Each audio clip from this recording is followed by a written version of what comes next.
When I was a young boy, my father took me into the city to see a marching band.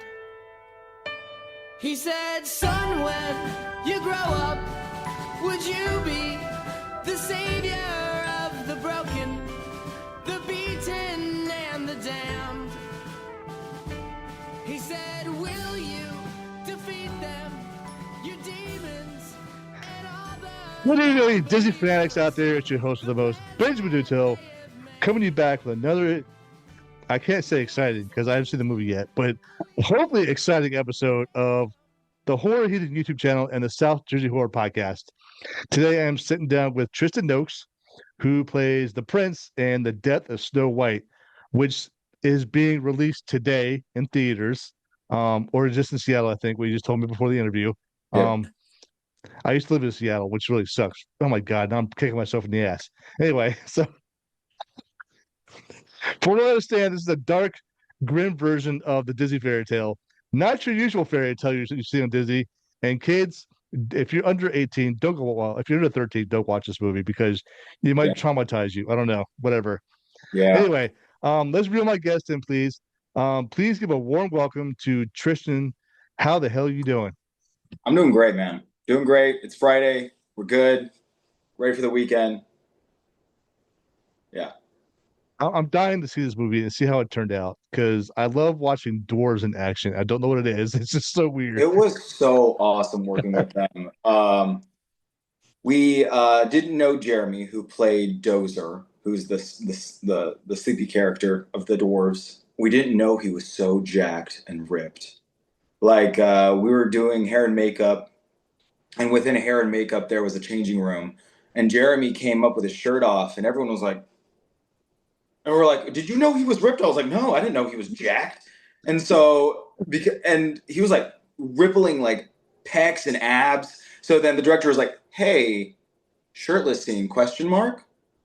And Jeremy goes, yeah. So then we definitely, like, Jason and Naomi wanted to put that in the movie because they wanted the dwarf characters to be like fucking badass. And it worked, and it looked really good. Like he was in every single trailer in that shirtless scene, and then every reaction I saw was like, "Oh yeah, fuck yeah!" So it was pretty awesome. A ripped dwarf. It should be interesting. I cannot wait to see that. He's got abs, man. Like if you look on his Instagram, he is working out every single video, and I'm like, goals. Now, are you juicing, man? Because gives. I know. I'm like, give me some, man. So, all right, that's awesome. I can't wait to see this movie and see that part. I really can't because I love live action movies, but especially with the horror, absolutely fucking fantastic. I mean, I saw Peter Pan's Never Land, Winnie the Pooh, Blood and Honey 1 and 2, and it's like they call it the trauma childhood universe. I don't know where the hell they came up with that, but it's TCU, and I think this is going to land in that part of that universe. I don't know. Really I'm hoping it does. So that's among the other movies I just watched. They're like fuel for nightmares. Oh yeah, I definitely hope it becomes one of those horror classics where everyone is just like, have you seen The Death of Snow White? Have you seen The Death of Snow White? Like, I just hope it gets into that universe and right up there with, because everyone knows about Winnie the Pooh, Blood and Honey. Everyone, like, if I say it, everyone's like, oh yeah, like they may not even haven't seen it, but they've heard of it. So hopefully we get there into that kind of popularity. Oh, you should, man, because the moment I started seeing your movie online, it was blowing up everywhere on Facebook, Instagram, all over social media, Google, for fuck's sake. I mean, Jesus Christ, dude. Yeah. And I was like, damn it, I need to get people on my show. So I got you. I guess I can't pronounce that, Sine, who plays Sanaya, yeah. And I got the woman who plays Meredith Binder, who plays the witch. Yep. So I cannot wait to talk to those other two and get their insight of this movie as well. Awesome job. They did a great job. Well, first of all, I'm sure I'm not the only one who wants to know who you are, but the audience wants to know like who you are, and can you tell us a little bit about yourself and where you come from? Yeah, I live in Austin, Texas at the moment. I play, I don't know if we've already discussed it, but I play the Prince in The Death of Snow White. I've been acting roughly since COVID. You know, during that COVID time, it was just, you know, everyone was making sourdough and I was over here just trying to live some dreams. So did that for a couple of years, landed the role of The Death of Snow White, and flew to Seattle to shoot my shot and see where it goes. So I think it looks pretty good. It's my first time being in theaters, first time seeing myself on the big screen and actually having the public see. So that's a little nerve wracking. But yeah, we'll see where it goes. It's awesome. I mean, to have it be released in Seattle was pretty fucking big, in my opinion, because that's almost like having the equivalent they haven't released in like somewhere in New York. So, Really? yeah, I mean, to me, it's a Good. big thing because Seattle is a huge city, Oh yeah. and like I said, I lived there for 3 years. I worked there for 3 years, and I don't miss it. Sorry, Seattle. There's too much damn rain and depression there. I'm That's all sorry. right. So yeah, the public transportation in Seattle is the worst. Just saying. I mean, Hey, I, that's also in Austin and in Houston. Austin is just like I-35 is constant construction, so it's like you'll live your entire life on I-35 just trying to get through traffic. well, it's not that. Seattle has the Sounder, the train, which I had to ride from from Puyallup into Seattle. It's like a 45-minute ride, and they would pack these trains with so many damn people. Mm. They're like, okay, let's see how many people get this one little tiny little car, and it was like 5 cars. They're double deckers and shit, but still, during the wintertime, they crank the heat up so fucking high, and then people are breathing on you, and it just Yum. increases the heat. I'm like, Jesus Christ, you know what? Can I stick my head out the window for like 5 minutes? I mean, that'd be great. I love some good morning breath. That's some great air, man. So every time we stopped at a station, if they open the doors, I step my head real quick and come back in. So I'm like, holy shit, man. And it's during the summertime, it's even worse because they don't turn the air conditioning on.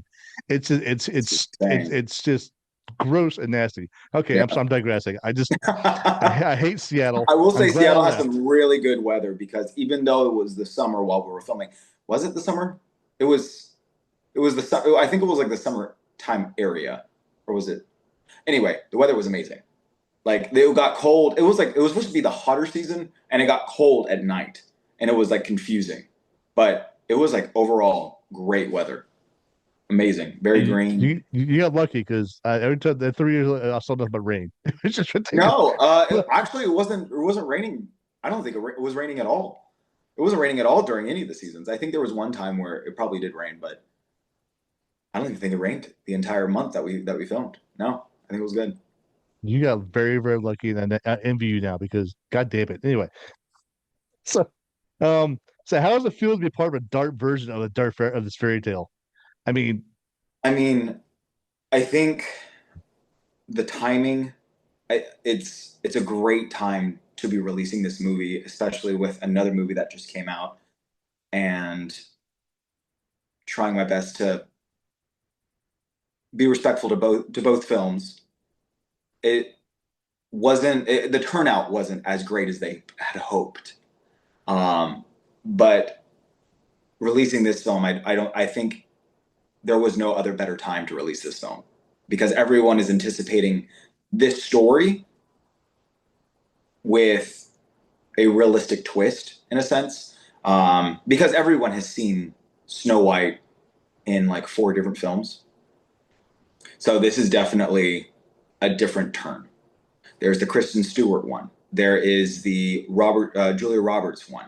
There is the newest one that just came out. So like a lot of people know the story, but now we're getting more of a yeah, grittier version.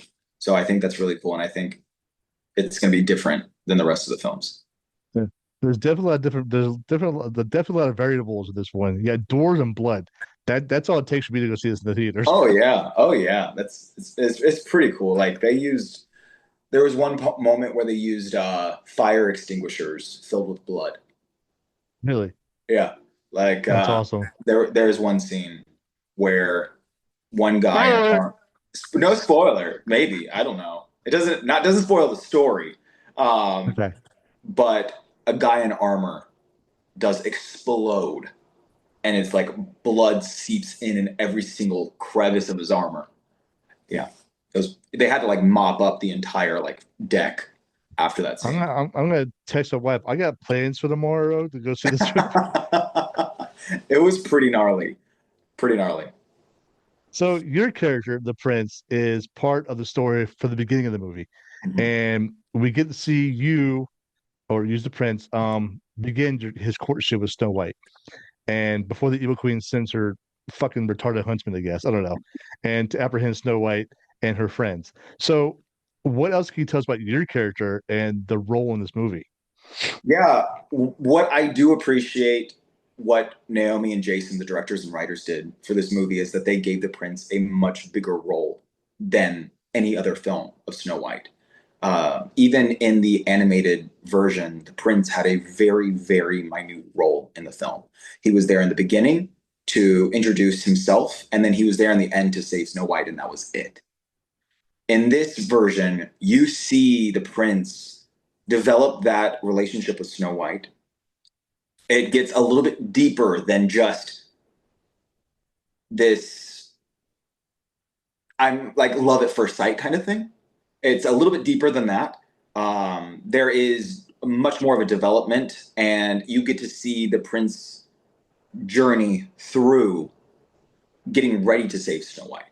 So it's a much bigger role that he like actually feels like he has an identity, and it gave me the creative liberty to figure out who this character was because I didn't have any reference points, if that makes sense. Absolutely. I mean, I get it. I get the whole going on. I don't know. Yeah, it was pretty fun filming with Sanaya. Like there was a lot of moments um, where it was just like these cool scenes where we're like opening up in the forest clearing. I don't want to give too much away, but there was like a lot of scenes that we had together that really showed a lot of emotion and that really like displayed both of our abilities and talents, which I think probably gave a lot of the audiences the sniffles. And I was just like, yes, cry, please, cry. So, So, so the boy gets the girl. It's all that matters. I well, no spoilers, but maybe, maybe. Okay. I'll go with maybe. I'll take it. maybe. So obviously this is not the same Disney fairy tale that we're not used to watch when we are growing up. And like you mentioned, the other ones, which who cares about those, right?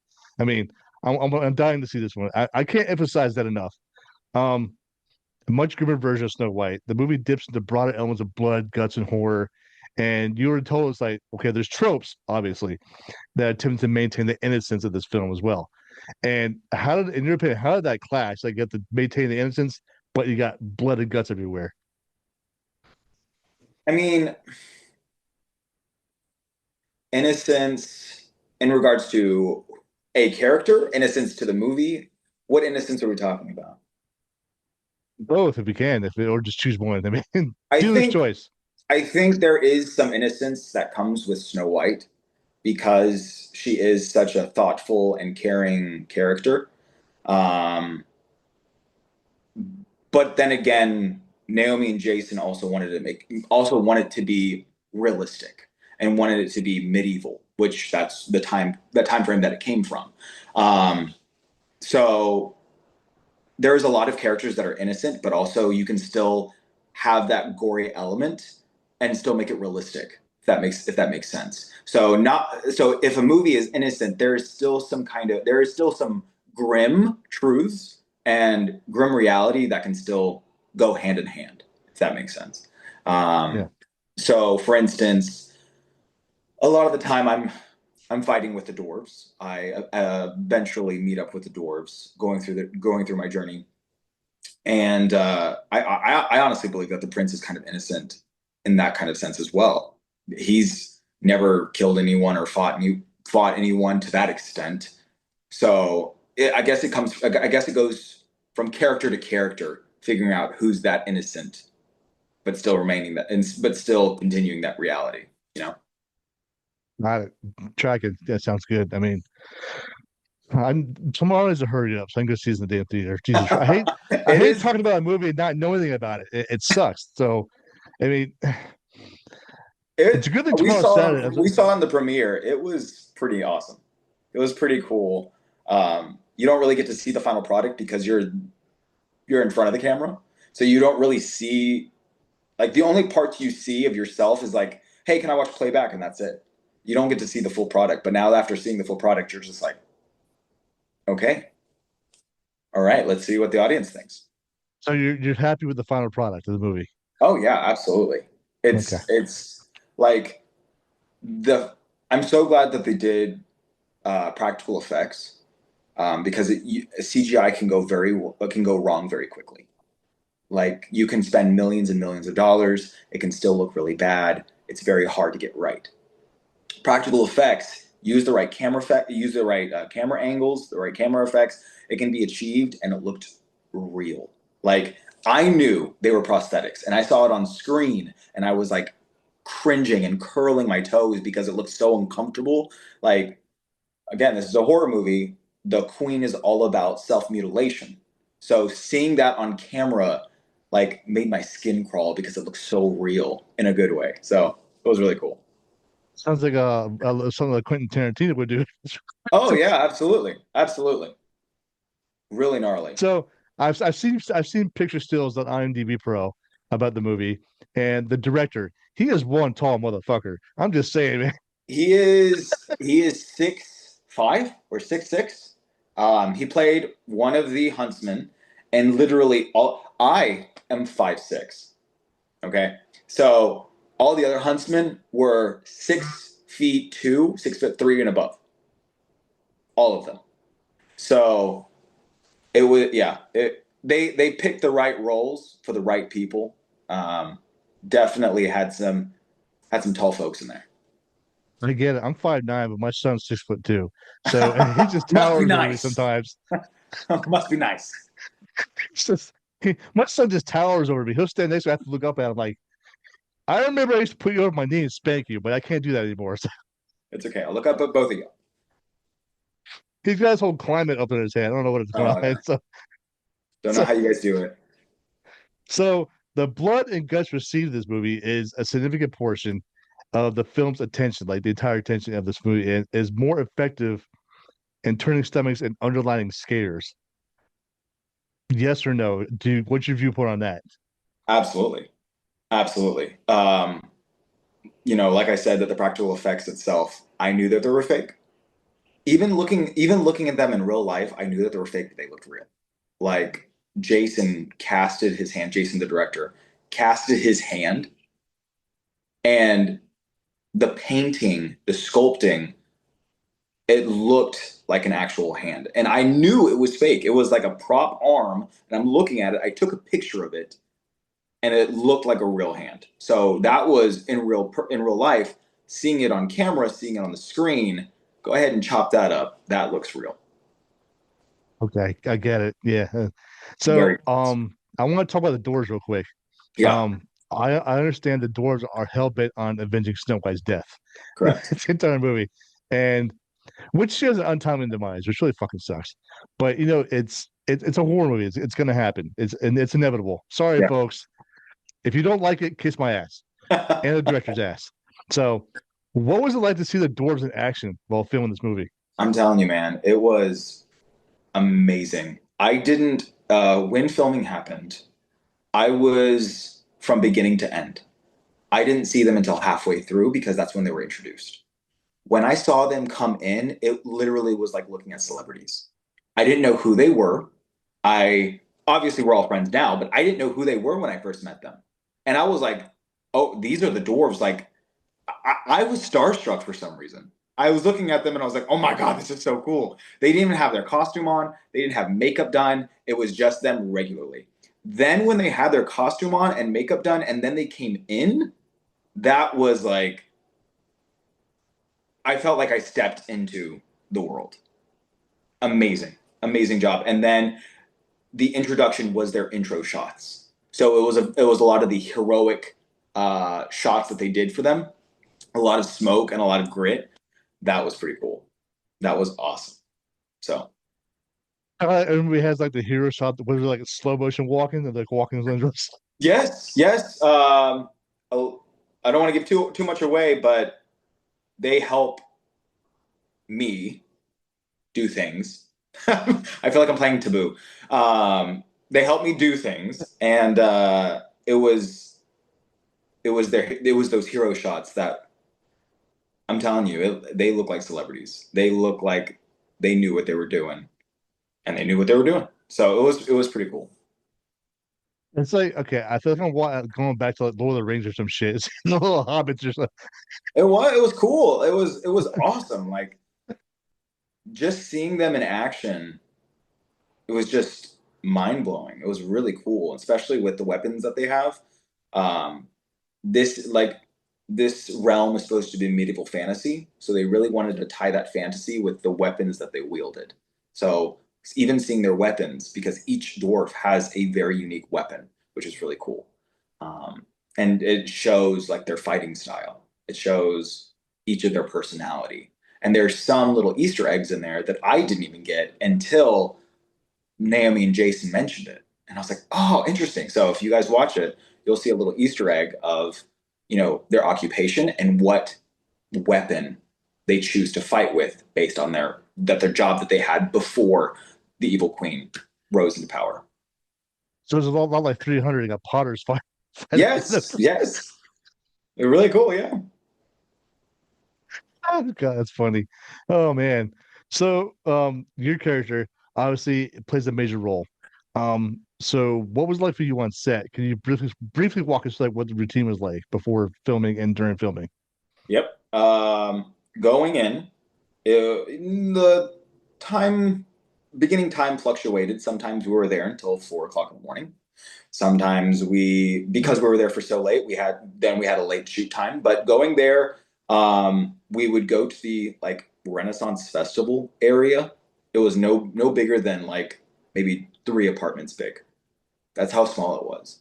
But looking at the movie, it looked gigantic. Like you couldn't see a limit to the festival. So we go into this little Renaissance festival set. We go into the church. The church was so if you find the church in the movie, that was our makeup and wardrobe building. So it didn't look like a church. It just looked like a bunch of like seats with makeup and props and everything. So we go into the church, get our makeup and wardrobe set, and then depending on what scene, either in the woods or in the festival, that's where all of our scenes would take place. Um, and it was like 3 different scenes. It was the Renaissance Festival that we went here. Then a couple of steps forward would be the woods. And then a couple of steps forward, a castle that they actually built was right across the pathway. So it was all there in like a row for like an entire month. So it was like your little miniature Renaissance fair go. No, it was. They casted some extras who had some really awesome like outfits. It looked expensive. It was like thousands of dollars, and all of them looked amazing. So it was really good. It was really cool. So I'm about to ask you a question, and I don't care if you spoil it for me or not. I don't give a shit. I don't Okay, you take can it bleep it personally. out. Okay. No, all my videos are unedited, so it's okay. Oh, never Um, mind. so I don't care. I don't care about spoilers. That shit doesn't bug me. So, um, were there any scenes that proved to be too challenging for you while filming? Hmm, challenging. I think, during those long nights, we had an entire day just filled with battling. It was an entire day of a lot of physical work. It was just to the point where like you just had to stock up on Celsius and just like keep going and just like have an IV of like energy drink in your arm at all times, and because it was like a constant. It was constant. It was just fighting, fighting, fighting, fighting, fighting. Lunch break, come back, fighting, fighting, fighting, fighting, fighting. Uh, and on top of that, it was rehearsal. So you had to rehearse for the fight. Then after you're ready for fighting, then you go back into the scene. So it was just like a lot physically. That was just probably the most challenging. It wasn't even that challenging. It was just like once you were done, you were just like tired and you just wanted to go back to the hotel just to like die. So Sounds a lot like my army days, just about fighting and yep, so, that was pretty much it. Yeah, but with fake swords. I'm not sure fake swords. That kind of real guns, man. Yeah, yeah, yeah, yeah. You had it a little bit more difficult than I did. IV full of energy drinks and it was Gatorade for us. That was like a big thing. That was like the highlight of my training out in the field was The getting Gatorade. Gatorade from the Yep. store. I loved it. Oftentimes, well, shit, and well, I spilled the beans now. We would sneak out of the field to go to the shop at the get Gatorades. No, Dylan, I think he was one of the LP actors. He played Sonny. I think he had like 6 Celsius a day. Like everyone was like, Dylan, Jeez. chill. And he was like, don't tell me what to do. And he would This like is just be hard to chugging them. explain. Sounds hard to explode on set. I was like, bro, you're good. Well, I can't judge. I used to drink like 4 monsters a day while I was deployed to Afghanistan, so I Insane. can't say nothing. Insane. And people always wonder why I was so hyper. I had a hard time falling asleep. Gee, I wonder Wonder why. why. It's the monsters I Yeah. drink and the coffee. Holy shit. Anyway, do you have any favorite scenes in the movie?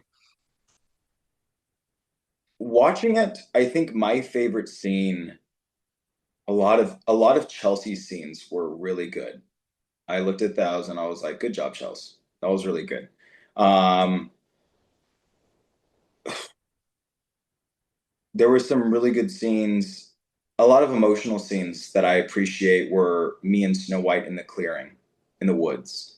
It was two different scenes that we had that I thought were really good and very emotional. And it brought a lot of like, yes, we have the gore, yes, we have the scare, we have that kind of element, but let's bring it back to the emotion. Let's bring it back to what is happening with the love, the romance. So like they balanced it really well, and I think those were my scenes that I really enjoyed was Chelsea's in the clearing of the woods. Yeah, Awesome.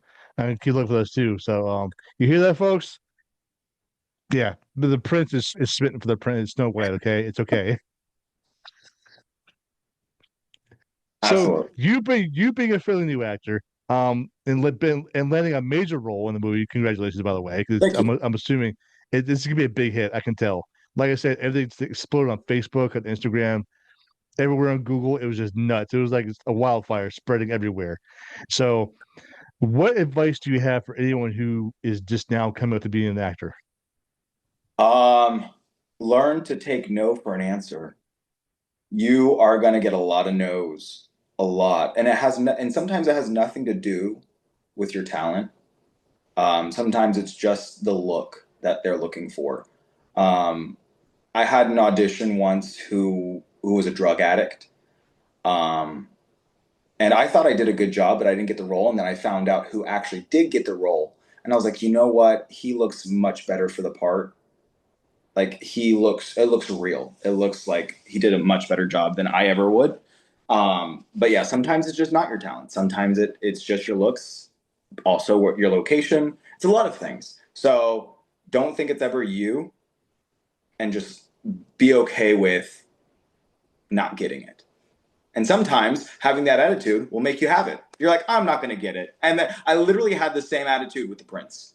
I literally like I auditioned for the Prince and I was like, nah, I'm not going to get it. There's probably other guys who are better than me, whatever. And I end up getting it. And what's funny is that most of the time when I have that nah attitude, I end up always getting that role, which is insane. So, no lucky rabbit's foot or No elephant lucky trunk in rabbit's your. foot. Nope. Don't get no lucky rabbit's foot. Don't expect it. Don't be like, you know what? I think I'm going to get this and get your hopes up because most of the time you're not going to get it if you do that. So it's all about attitude and how you handle it and how you accept it. Yeah. Which I get because I get a lot of rejections for interviewing actors. It's heartbreaking. It is. Yeah, it is. But I'm like, you know what? I'll just move up and move on to the next person. Fuck it, whatever. I'm not going to let it ruin my day. So Yeah, yeah. And most of the time it's just more like if I get it, I get it. If I don't, I don't. It's always meant to be. good sound advice coming from Tristan. I hope you listened to it, wrote it down, hand jam that shit, and stick to it. All right. So what's next for you? Anything exciting coming up that we can look forward to see you in? Not at the moment. There should be a movie that should be still in post productions. It's called Winter Breaks, and it is directed by Michael Scott. No, not Michael Scott. That's an Office character. Fire. Uh, it is directed by an LA director, and it's kind of like this day and age Breakfast Club. Okay. So I think it's a really good story because we don't have like this generation doesn't really have that. doesn't really have like a group of people all coming together. Like we had Pitch Perfect, we had Easy A, but that was more of like Pitch Perfect was very female oriented. This is more of like a group of friends. Think of it like Friends, but like more drama, way more drama. And that's what that movie is. So hopefully when it comes out, that'll come in theaters or even Amazon Prime, and you'll be able to see me as Scott, who is the douchey frat guy, who completely opposite of the prince. And yeah, he's just a horrible guy. We switch around. Yeah, he's So- horrible. Oh, one last question I'd like to ask people before we run out of time. If you could flip the script or give your own best case scenario in the death of Snow White, what would you do? What would you change? I can't tell you because that would be a spoiler. Yeah. Oh, okay, fine. Be that way. At the end, there is a possible. Well, I can't say. That's going to be a spoiler. No, I can't. I can't. I will. I will say. I will try to be as general as possible. At the end, if I had the ability to write the script, how do I say this without spoiling anything? Well, it comes out today, so they're not going to really. It's not really going to spoil the movie for anybody. Okay. I die at the end. Spoiler alert! I'm like, if you don't want any spoilers, then there you go.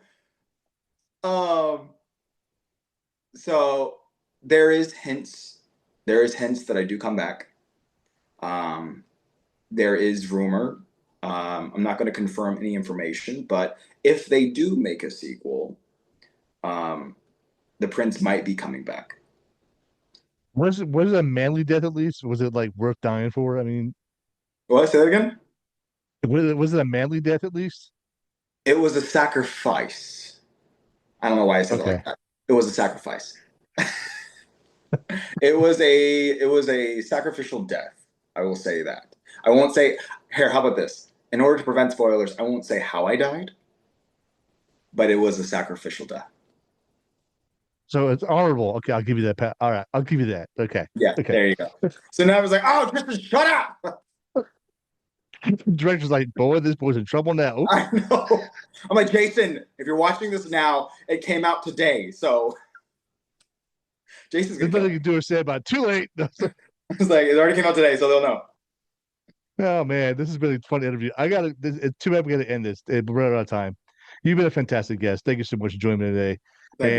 And I'm looking forward to seeing this movie and seeing you on the big screen along with Sine and Meredith and the rest of especially the dwarves, man. I love dwarves. Amazing. I mean, Awesome. I have a soft spot in my heart for dwarves. I don't know why. It's just It's so cool, man. They were so cool. We still we have our own little group chat. Everyone talks about it. Like we're all talking about like our own acting roles. Risa May, who plays Pauline, she does voice acting. She's helping me with voice acting stuff. Awesome. So cool. They're all so humble, so down to earth. I loved working with every single one. awesome. Sounds good. Ladies and gentlemen, boys and girls, the wonderful, the talented, the handsome, the prince, Tristan Nokes. Go see Death of Snow White in theaters today. Get off your asses, go buy a fucking ticket, and support these awesome people while watching this movie. Please. And that's all the time we have. And thank you so much. And I will see you on the big screen. Thank you so much. Thank you.